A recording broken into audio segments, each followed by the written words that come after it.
역류성 식도염 수시로 재발하시는 분들, 약을 먹어도 효과가 없는 분들, 지금 바로 지혜로운 정약사에게 상담하세요. 많은 경험으로 자신 있게 해결해 드립니다.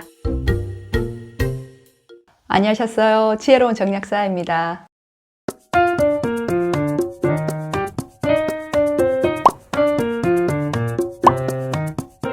역류성 식도염을 일으키는 범인은 위산이 아닙니다. 그래서 식도염에 먹는 위산 분비 억제제들이 치료제가 아니라고 제가 지난번에 말씀을 드렸죠. 오히려 역류성 식도염 약을 오래 먹게 되면 위산이 저하되면서 소화력은 더 떨어집니다. 그래서 위내에 음식물이 오래 머물게 되면서 복압은 더 올라가고요. 그리고 식도나 위장관을 더 자극하게 되고 관략근은 더 느슨하게 됩니다. 역류성 식도염의 영양요법은 저는 크게 세 가지로 말씀을 드려요. 첫 번째는 부족해진 위산을 보충을 해주는 거고요. 두 번째는 소화력을 개선을 시켜주는 거고, 세 번째는 늘어난 식도 관략근의 탄력성을 회복을 하는 겁니다.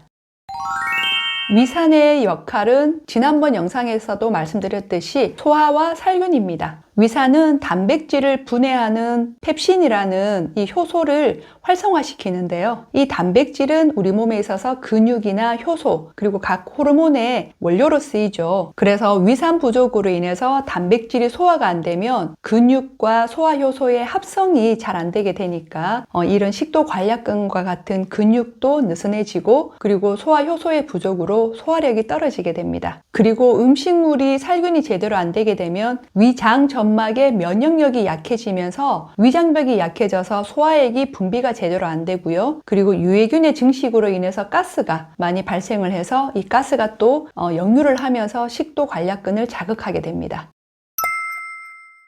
위산의 정상적인 분비를 돕기 위해 필요한 물질이 소금입니다. 위산은 0.5%의 염산과 다량의 염화칼륨과 염화나트륨으로 구성이 되어 있어요. 소금은 NaCl, 염산인 HCl의 원료가 되는 거죠. 그리고 췌장액의 성분인 중탄산나트륨의 원료가 되기도 하죠. 그래서 너무 짠 음식도 식도 점막을 자극하지만 싱거운 음식도 역류성 식도염에는 좋지 않은 이유가 되는 거죠. 위산과 췌장액을 포함한 위액은 한 끼에 500에서 700ml 정도가 나오는데요. 음식에 따라 조금씩 다르지만 하루 평균 한 1.5에서 2리터 정도의 위액이 분비가 됩니다. 근데 이 위액의 대부분은 바로 물이에요. 그래서 물이 부족하면 소화액이 적게 나오기 때문에 소화력이 떨어질 수밖에 없고요. 우리 성인이 필요한 물의 양은 하루에 내 체중의 3% 정도라고 생각을 하시면 돼요. 만약에 70kg가 나온다면 한 2리터 정도의 수분 섭취가 필요한 거죠. 이런 위액의 원료가 되는 소금과 물을 함께 드실 수 있도록 소금물 요법을 많이 추천을 드려요. 소금은 질 좋은 천일염을 쓰시는 것이 좋고요. 위장 기능이 많이 떨어지시는 분들 같은 경우는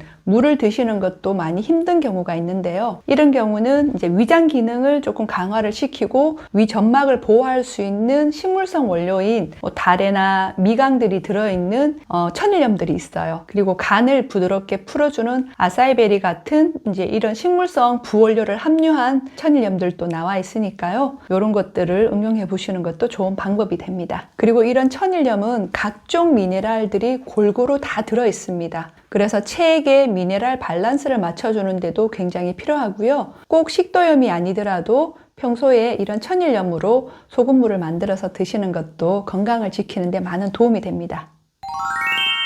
소화가 안 되면 위장 내 음식물이 오래 머물게 되면서 위산의 자극을 더 많이 받게 되죠. 그리고 위해균의 증식으로 인한 가스 때문에 식도 관략근이 더 자극을 되는데요. 대부분 식도염이 있는 분들은 장 환경도 좋지 않아요. 그래서 이런 분들에게는 소화력을 개선해 줄 수 있고, 그리고 더불어서 장 환경까지도 같이 도움이 될 수 있는 소화효소제를 많이 추천을 드려요. 우리가 섭취한 음식물을 에너지로 만들기 위해서 반드시 필요한 물질이 바로 효소인데요. 우리 몸은 이 효소를 일정한 양을 갖고 있습니다. 그래서 이 일정한 양의 효소로 소화에도 쓰고 대사에도 쓰는데, 우선 소화에 먼저 쓰고 남은 걸로 대사에 쓰이게 되는데요. 대사 요소는 영양소를 흡수를 하고 노폐물을 해독을 하고 혈관을 청소하고 염증을 처리하는 그런 역할들을 하는데요. 만약에 잘못된 식생활 습관들로 인해서 소화 효소를 너무 많이 써버리고 상대적으로 대사 효소가 부족하게 되면 이런 많은 일들을 처리할 수 없게 되겠죠. 그러면 세포는 자꾸 자기 할 일을 미루게 되면서 폐업 상태가 되어버립니다. 이런 것들이 만성화가 되게 되면서 이제 염증 염증으로 진행이 되는 건데요. 이럴 때 외부로부터 소화효소제를 따로 공급을 해주게 되면 우리 몸에 있는 이 효소들이 대사효소로 또 다시 활성화가 되겠죠. 그러면서 영양소들을 근육으로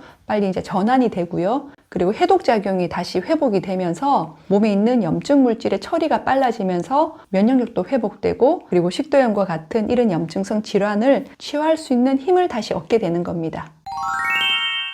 단백질이 부족하면 근육의 힘이 약해지고요. 특히 식도관략근처럼 이렇게 조이는 힘이 강한 부위는 이런 단백질 부족으로 인해서 근육의 수축력이 약해지면서 식도관략근이 더 느슨해져서 역류를 하게 됩니다. 콜라겐은 우리 신체의 결합 조직을 이루는 단백질로 전체 단백질의 25%에서 35%를 차지할 만큼 우리 몸에서 가장 풍부한 단백질이에요. 우리가 피부 탄력하면 콜라겐을 생각하잖아요. 식도관략근 도 마찬가지입니다. 내 몸 안의 내부 장기의 탄력을 유지하는데 이 콜라겐은 없어서는 안 되는 굉장히 중요한 물질이 되는 거죠. 특히 나이가 들면 콜라겐이 부족해지면서 식도관략근에 힘이 없어져서 역류성 식도염이 많이 생기거든요. 이런 경우 콜라겐만 충분하게 잘 보충을 해주셔도 이런 관략근들이 굉장히 많이 좋아지세요. 그리고 식도 점막에 손상된 상피세포를 복원하는데도 콜라겐은 꼭 필요한 물질이기도 합니다. 위장 안 좋은 분들 양배추 많이 드시죠? 양배추는 식품으로 먹을 수 있는 최고의 천연 소화제라고 할 정도로 위장 질환에 있어서 굉장히 기본적으로 많이 쓰이는데요. 양배추에 들어있는 비타민 U는 위산으로부터 위벽을 보호를 하고, 그리고 위 점막을 재생을 시켜주고 위액 분비를 조절을 해줍니다. 그리고 양배추의 푸른 잎에 들어있는 설포라판이라는 성분은 항염증 작용이 좋기 때문에 위장관에 염증이 있는 경우 효과가 좋고요. 식이섬유와 수분이 굉장히 많이 함유되어 있어서 배변 활동이 안 좋으신 분들에게도 양배추는 도움이 됩니다. 이런 양배추와 콜라겐을 함께 함유한 제품들도 있는데요. 보통의 양배추는 양배추 환이나 양배추즙으로 되어 있는 반면에 양배추를 발효시킨 그 발효 추출물을 함유하고 있어요. 양배추를 미생물로 발효했을 때 나오는 그 산화질소 대사체라는 물질이 있는데, 이 산화질소 대사체는 손상된 모세혈관을 복구를 시켜서 이 위장관 점막을 다시 회복을 시켜주고 위장으로 혈액순환을 도와주기 때문에 손상된 조직과 세포를 재생하고 복원하는 역할을 해줘요. 근육을 수축하고 이완하는데 가장 기본적으로 쓰이는 미네랄이 마그네슘이죠. 마그네슘은 신경을 안정화시켜주는 역할이 있어서 항스트레스 미네랄로도 알려져 있습니다. 역류성 식도염이 원인이 되는 이 스트레스를 완화시켜주고, 그리고 위장의 근육을 운동을 원활하게 해줌으로써 소화력도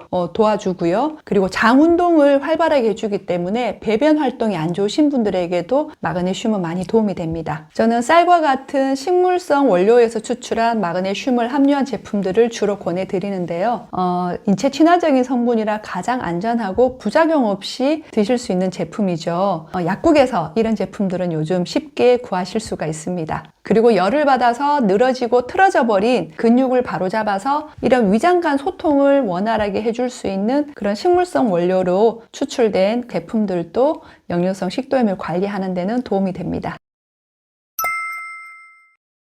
저는 영양요법으로 잘 낫지 않은 역류성 식도염을 개선시켜 드리는 사례가 굉장히 많아요. 역류성 식도염으로 지금 또 고생하고 있는 분들이라면 믿고 상담을 해보시기를 바랍니다. 건강은 한번 잃어버리고 나면 돈과 노력과 시간을 많이 투자를 해도 처음으로 되돌리기는 쉽지가 않죠. 그래서 조금이라도 더 건강하실 때 이렇게 내가 갖고 있는 잘못된 습관을 바꾸시고, 그리고 내 몸에 맞는 좋은 영양제를 선택을 하셔서 빨리 건강을 회복하시기를 바라는 마음에서 오늘 이 영상을 준비를 했습니다. 지혜로운 정약사 오늘 이것으로 마치고요. 다음 시간에 또 더 좋은 정보를 갖고 찾아뵙도록 할게요. 봐주셔서 너무너무 감사드리고 고맙습니다.